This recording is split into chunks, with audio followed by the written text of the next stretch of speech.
संविधान में नौकरियां दी, संविधान में शिक्षा दी, संविधान में घर दिया, संविधान में गाड़ी दी, संविधान ने बंगले दिए। संविधान का राज इस देश में है, तब तक हमने अपनी व्यवस्था क्यों नहीं बनाई? इस देश से अगर संविधान हटता है, सबसे ज्यादा नुकसान किसका होगा? किसका होगा? आप लोगों का। क्योंकि नौकरियों के ऊपर आप लोग बैठे हैं, नौकरियां खत्म। स्कूलों में आप लोग रिजर्वेशन लेते हो, रिजर्वेशन खत्म, स्कूल खत्म। बाबा साहब की जयंती आती है हर साल, हर साल बाबा साहब की जयंती आती है। ये पिछली जयंती हम लोग मना पाए नहीं, घर में थे। एक हफ्ते में 14 अप्रैल 2020 के एक हफ्ते बाद ऑनलाइन एक न्यूज पढ़ी मैंने। ऑनलाइन न्यूज क्या थी पता है? डॉक्टर बाबा साहब अंबेडकर जी की जयंती नहीं होने की वजह से, बाबा साहब अंबेडकर जी की जयंती नहीं मनाई गई, इस वजह से भारत के अर्थ को, भारत के इकोनॉमिक को 1500 करोड़ का, 1200 करोड़ का फटका बैठा है। कितना? 1200 करोड़।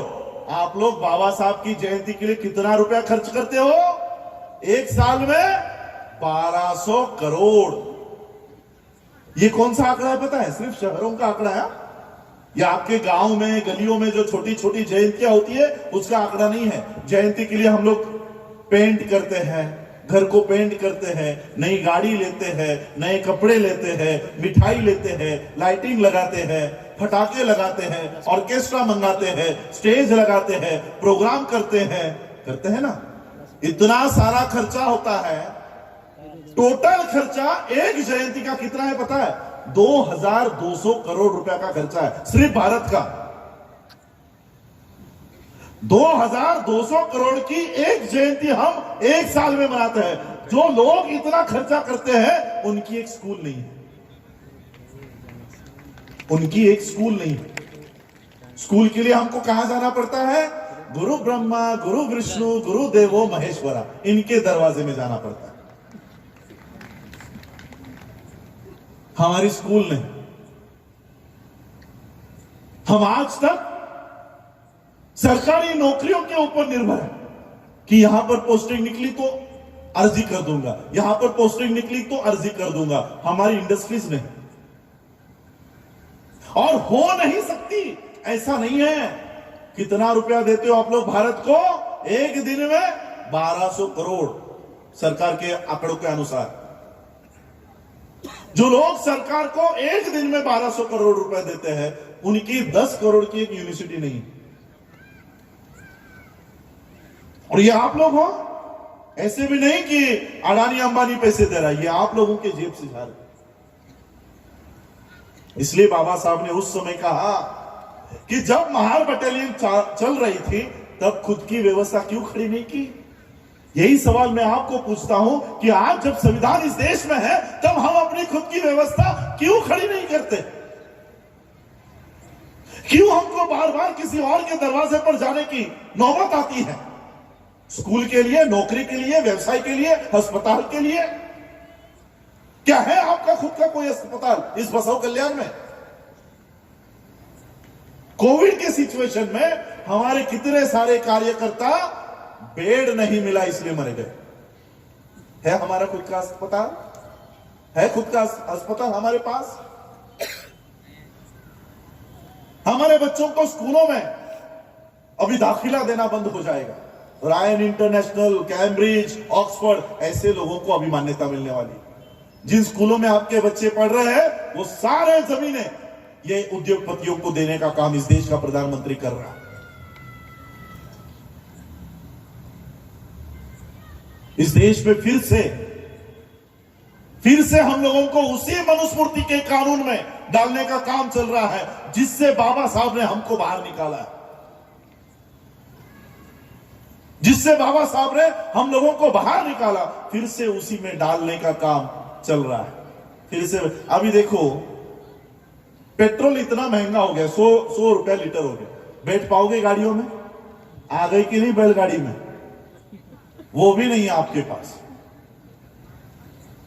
फिर से मनुस्मृति को इस देश में जीवित करने का काम चल रहा है।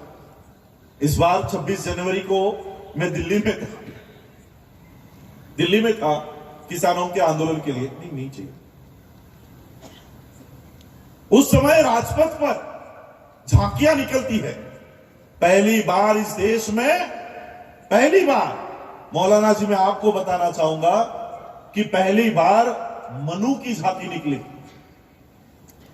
मनु, जिसने मनुस्मृति लिखी, जिसने कहा कि ये सारे लोग, इनको पढ़ाई लिखाई करने का अधिकार नहीं है। अगर कोई पढ़ाई के शब्द सुन लेता है तो कान में शीशा पिघला के डाला जाए, ऐसे व्यक्ति की झांकी देश का प्रधानमंत्री निकालता है। जिसने ये लिख के रखा है कि ये लोग अगर पढ़ाई लिखाई बोलते भी है तो इनकी जबान काट दी जाए, ऐसे आदमी की झांकी राजपथ पर निकल रही है। 2 साल में किस दिशा में आप लोग जा रहे हो, ये आप लोगों को समझना होगा। और हम लोग क्या बोल रहे हैं? वो सीए का कानून तो मुसलमानों के लिए, हमारा कुछ नहीं है। वो किसान का बिल तो किसानों के लिए है, हमारा कुछ नहीं है। ये इस तरह से आप लोगों को विभाजित कर रहे हैं, आप लोगों को विभाजित कर रहे हैं। सीए का कानून आ जाए तो सिर्फ मुसलमान को आगे आना है, किसान बिल बने तो सिर्फ किसान को आगे आना है। कल आपके लिए कौन आएगा? और इसलिए मैं आज आप लोगों को यह बताना चाहता हूं, उस समय भी भीमा कोरेगांव है ना, इसमें 500 के 500 महार नहीं थे। इसमें मराठा थे, इसमें मुसलमान थे। यानी पेशवाओं को खत्म करने का काम इस देश के लोगों ने किया है। ज्यादा संख्या में महार कम्युनिटी के लोग थे, लेकिन मुसलमान भी उसमें थे, उसमें मराठा भी उसमें शामिल थे। और इसलिए आज फिर से यही पेशवा सर ऊपर निकाल रहा है, यही पेशवा सर ऊपर निकाल रहा है। देखिए, शाहीन बाग का आंदोलन में शाहीन बाग में भी शामिल था। शाहीन बाग का आंदोलन मेरे ख्याल से 6 महीने से ऊपर चला होगा। कोविड के लिए उन्होंने उठा दिया। किसानों का आंदोलन अब 2 महीने से ऊपर चल रहा है, लेकिन शाहीन बाग का आंदोलन चलने के बावजूद भी सीए को रद्द नहीं किया। किसानों का 2 महीने से आंदोलन चल रहा है, लेकिन अभी भी किसानों का बिल रद्द नहीं किया। और आप कौन लोग हो पता है? आप कौन हो पता है? एक दिन सिर्फ रास्तों के ऊपर उतर गए थे, पूरी पेशवाई को खत्म कर दिया था। अरे अभी तो जागो, एक दिन में पेशवाई को खत्म कर दिया गया था। इतनी ताकत है आप लोगों में, इतनी ताकत है, लेकिन ये ताकत हम लोग वेस्ट कर रहे हैं। आज देखो, चीफ जस्टिस ऑफ इंडिया क्या कहता है पता है? ये कोर्ट के चक्कर में मत पड़ो, कोर्ट में न्याय नहीं मिलेगा। चीफ जस्टिस कह रहा है। ये बात हम 5 साल से कह रहे थे। अच्छा हुआ चीफ जस्टिस ने ही बोल दी। ये व्यवस्था हो गई है, पूरा प्रशासन, पूरा मीडिया, पूरा राज्यसभा, पूरा लोकसभा, विधानसभा अलग अलग राज्यों की, ये सारी बाबा साहब के संविधान को हटाने का, मिटाने का काम कर रही है।